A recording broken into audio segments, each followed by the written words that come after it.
साथियों नमस्कार। आज मैं एक ऐसे विषय पर बात करना चाहता हूं जो हाल ही में बहुत चर्चा में आया है। आपने अखबारों के माध्यम से और मीडिया के माध्यम से हॉट कंडीशनिंग के बारे में जरूर सुना होगा।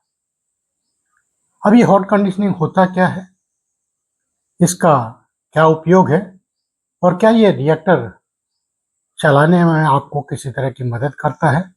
दोस्तों, न्यूक्लियर रिएक्टर को चलाने से पहले हॉट कंडीशनिंग एक तरह से ड्राई रन होता है।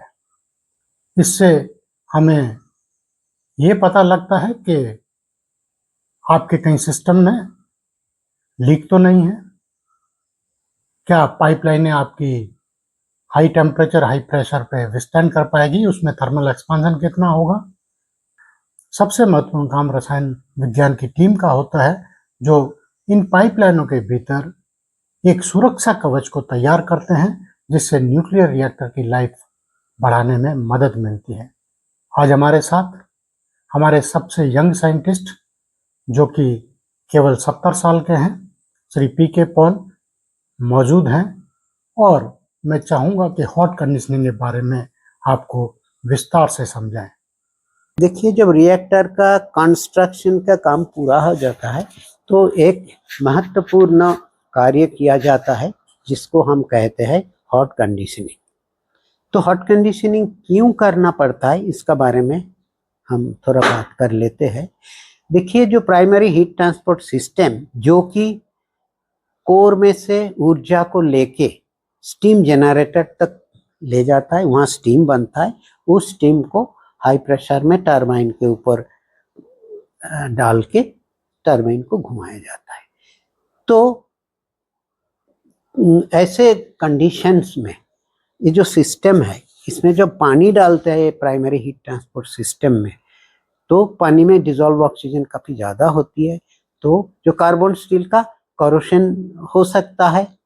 तो इसीलिए हम ऐसे कार्बन स्टील के करोशन कम करने के लिए सिस्टम में पहले डीएम वाटर डालते हैं और उसमें डिसॉल्व ऑक्सीजन का जो कंसंट्रेशन है वो बहुत कम किया जाता है। ऐसे उसकी परिमाण बताए तो लेस देन 10 माइक्रोग्राम पर लीटर तक कम किया जाता है। उस पानी का पीएच बढ़ाया जाता है, लिथियम हाइड्रोक्साइड ऐड करके करीब 10 के ऊपर रखा जाता है। उसके बाद में सिस्टम का टेम्परेचर 200 डिग्री के आसपास मेंटेन किया जाता है। ऐसी कंडीशन में अराउंड 72 आवर्स रखते हैं और इन बिटवीन हम सिस्टम में कुछ कूपन्स बोलते हैं, मेटालिक स्ट्रिप्स रखते हैं, उसको बीच बीच में निकाल के देखते हैं कि मैग्नेटाइट लेयर, जो हॉट कंडीशनिंग में जो लेयर बनता है वो कितना बना है। अभी ये जो मैग्नेटाइट लेयर है ये है Fe3O4 कहते हैं। ये जब पूरी 72 घंटा बाद में जब सिस्टम के ऊपर ये मैग्नेटाइट के परत बन जाते हैं तो एक प्रोटेक्टिव लेयर की तरह काम करता है।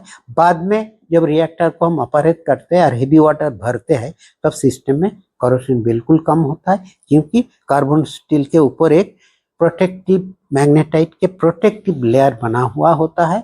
तो आगे जाके कोई सिस्टम का ऑपरेशनल प्रॉब्लम या रेडिएशन फील्ड बिल्डअप को बहुत कम हो जाता है। तो इसकी वजह से जो प्लांट के लाइफ है ये काफी बढ़ जाते हैं।